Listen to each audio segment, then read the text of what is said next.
Woo! Let me tell you guys, I just wrapped up the third session of Illinois Business Educators Association Fall 2020 Conference. This one was the most fun to me because it brought innovation and new ideas to my mind.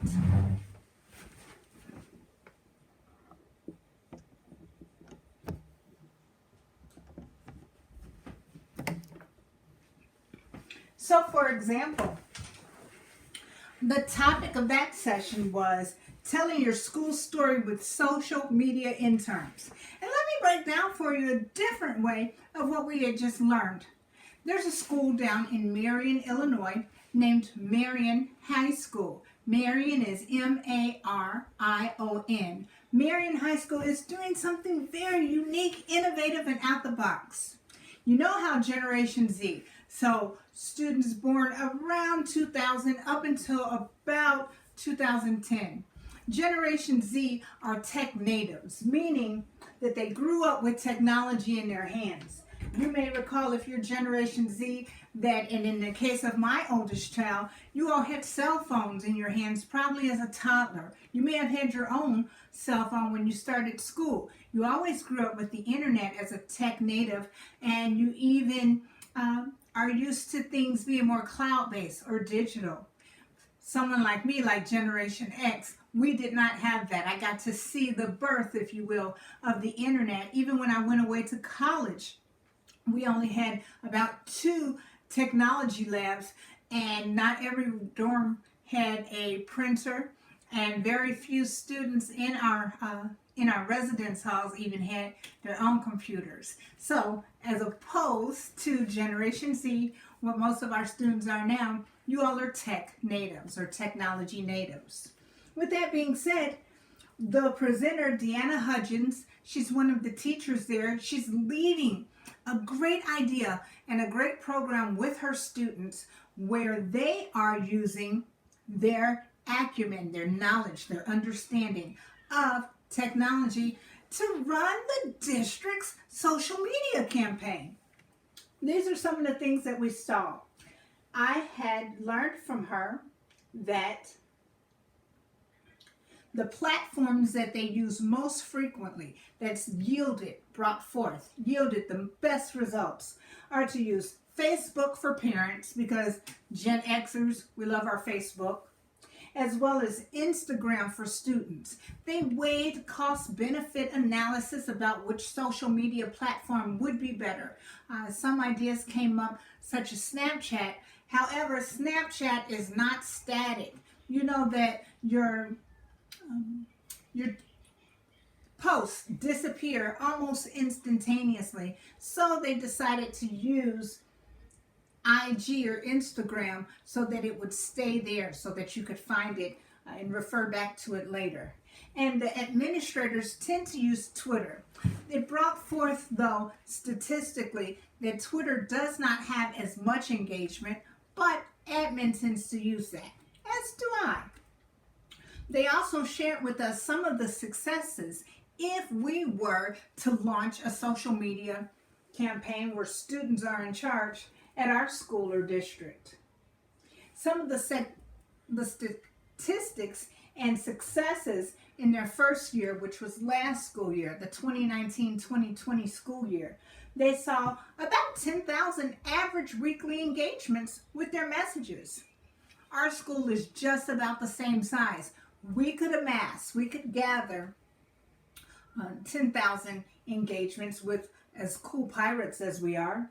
They also had the most engagement with Facebook using Facebook Live, because the parents would share that information with not only their children, the students, but also extended family. And in their first year, they had a peak engagement, the highest of 8,000 users on one post. They do have overall positive feedback when they utilize social media. But again, they saw that they had low Twitter engagement, and sometimes DMs or direct messages were blocking the flow of social media. So they had to stop and discontinue the use of direct messages or DMs or inboxes, because it is students in charge. And sometimes we have adults who want to interact with minors. We have to put a stop to that. But then this current year is their second year of using this program, and it's only growing and blossoming. One of the tools that they suggest that we use if we were to launch this ourselves is to name the students as interns. This is an ideal idea or a great use of classroom time for students who are taking advanced media. So in the case of our district, we would, if we were in the BHS Academy, for example, you would start off with business technology and concepts. In the immediate future, that's going to turn into business communications. We're writing out the changes of that as we speak. And you would have to take marketing 1, sports entertainment marketing, for example, and then marketing 2, or advanced marketing. This is where you get to have hands-on applications on marketing. With that being said, we notice that there are greater access to students in the form of increased engagement. Some of the things that they found that they recommend if we were to launch this program ourselves is that we have consistencies or routines. It's not just that we're tweeting or going live on Facebook for any old reason. Make sure that it's structured and planned like class or academics. One of the things that they have suggested is to have regular occurring meetings, for example, on Mondays. Also to have one individual email account where all student-run social media lands. They can also, or we can also offer or ask for people to submit content so we're not scratching our heads trying to come up with content ourselves. And it could be in the forms of copy, so printed work, or photos and videos, short videos. We'd also have to definitely be in alignment with our district's policies. We'd have to know them so that we would not either abuse them or break them using and engaging with the public through social media. Other things that were very high engagement levels included using polls to gather information, to test the waters and to see what people were thinking or would like, as well as using contests. We do that in class, but we can offer that and explode it, if you will, or expand it for bigger audiences. And make sure that we consistently get in the habit of posting positive features or articles. Other things that we can do regularly include spotlighting seniors, not just athletes or star students or pirate proof winners, but all students. They could have it so that at least 5 students are spotlighted a day. We could break the numbers down like that. We could also spotlight staff and clubs or activities within our social media. We could spotlight classrooms, and in the case of throwback days, either Throwback Tuesday or Thursday, with our school being around since 1910, we could go through the annals or the old yearbooks to find information and post that. That would interact and engage with our community and our public. And I think that that would increase engagement too if our students led social media. We could also show day in the life or different perspectives or point of views, such as the case of when I am teaching and you're getting a chance to see how a day in the life of an educator is.